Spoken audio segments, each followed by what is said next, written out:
Hello everyone. सकाळी सकाळी light गेली की सगळ्या कामाचा गोंधळ होऊन बसतो। आजही तसंच झालं आहे। मला सकाळी 7ला टिफिन द्यायचा असतो आणि लाईट गेलेली होती, त्यामुळे डब्बा द्यायलाही उशीर झाला। नंतर लिफ्टही चालू नव्हती।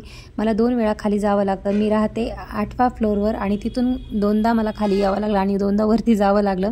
एकदा दूध आणायला आणि एकदा माझ्या छोट्या मुलाला खाली सोडायला जावं लागतं। तेव्हाही लाईट आलेली नव्हती आणि लिफ्ट दोन्ही बंद होत्या। नंतर मी पार्लरमध्ये यायला सुद्धा उशीर झाला मला। नंतर आल्या आल्या मी पहिलं चेक केलं की कामं किती राहिलेले आहेत, किती ब्लाऊज, किती ड्रेस आणि किती दिवसात मला द्यायचे आहे ते सगळं मी बाजूला करून ठेवलं, लिहून ठेवलं। नंतर मी एक ब्लाऊज शिवायला सुरुवात केली की माझ्या मैत्रिणीचा फोन आला की आमच्या सोसायटीमध्ये जो गणपती आहे तिथे कार्यक्रम आहे। आज खाऊ गल्लीचा कार्यक्रम होता, तर ती म्हटली की तू नक्की यायचे आणि तू पण काहीतरी स्टॉल लाव। मग आता एवढ्या लवकर कशी तयारी करायची याचाच मी विचार करत होते। तेवढ्यात माझा मोठा मुलगा आला स्कूलमधून। तो म्हटला, आई काही झालं तरी आपल्याला खाऊ गल्लीमध्ये स्टॉल लावायचंच आहे, तू चल। म्हणून मी लगेच पार्लर बंद केलं। आम्ही 4:30 वाजता पार्लर बंद केलं। पुढे निघाल्यानंतर आम्ही शॉपमध्ये गेलो, एका किराणा दुकानात गेलो। तिथे मी बिस्लरी आणि जे प्लेट्स वगैरे लागणार होते, द्रोण वगैरे ते सगळं सामान घेतलं, कारण मला लावायचं होतं मराठवाडा स्पेशल धपाट्याचा स्टॉल। त्यासाठी खूप जास्त तयारीची गरज होती, पण माझी काहीच तयारी झालेली नव्हती, कारण माझं फिक्स नव्हतं, कारण माझा गॅस सिलेंडर संपलेला होता। माझं येईल की नाही माहीत नव्हतं। नंतर आज तो सिलेंडरवाला येऊन सिलेंडर देऊन गेला होता। त्या मग नंतर मी ठरवलं की ठीक आहे, आपण करूया, स्टॉल लावूया। आपण लहान मुलांना विकण्यासाठी माझ्या छोट्या मुलाला कुरकुरे वगैरे मला घेऊन द्यायचे होते। मग आम्ही दोघेही गाडीवर गेलो, कुरकुरे वगैरे सगळं घेतलं, द्रोण, प्लेट आणि हे सगळ्या गोष्टी घेतल्या आणि मग नंतर आम्ही घरी गेलो। घरी गेल्यानंतर मी पीठ दळून आणलं, कारण माझ्यासमोरच एक ताई राहतात, त्यांच्याकडे मी गिरणीत दळण दिलं होतं।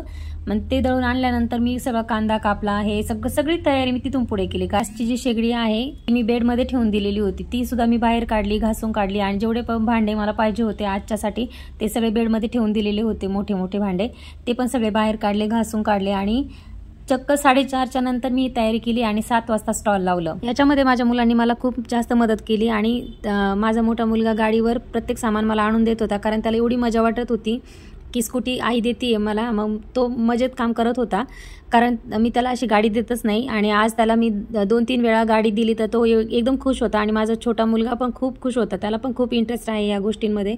सगळे मला मदत करत होते। नंतर आम्ही हे पीठ वगैरे भिजवून घेतलं आणि मस्त स्टॉल लावला होता। गणपतीमध्ये जेवढेही कार्यक्रम होते त्यामध्ये माझ्या मुलांना खूप जास्त इंटरेस्ट असतो आणि माझ्या मुलांना असं वाटतं की आईने पण काहीतरी केलं पाहिजे, घरात एवढ्या रेसिपी बनवते तर मग तू बाहेर पण काहीतरी बनव ना, म्हणून त्यांनी हट्टच धरला होता यावेळी। म्हणून तर मी आज स्टॉल लावायचा ठरवलं होतं, पण मला असं अपेक्षा नव्हती की याच्यामध्ये जास्त परवडेल की नाही परवडेल, पण एक मुलांचा हट्ट होता म्हणून मी सुरू केलं।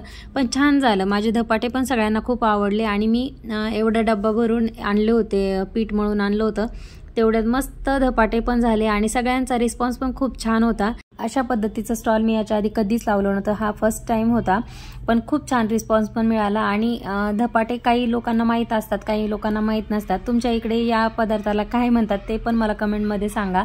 आम्ही याला धपाटे म्हणतो। मी प्रॉपर मराठवाड्यातली असल्यामुळे मला मराठवाडा स्पेशल धपाटेच लावायचे होते, कारण पारंपरिक पद्धतीने मी बनवणार होते आणि खूप स्वादिष्ट लागतात। आमच्या इथे ते खूप जास्त प्रसिद्ध आहे आणि अशा प्रकारे मी माझं स्टॉल लावलं आणि खूप छान रिस्पॉन्स मिळाला। मला आजचा दिवस खूप छान गेला। तुम्हाला माझा व्हिडिओ कसा वाटला कमेंट करून नक्की सांगा।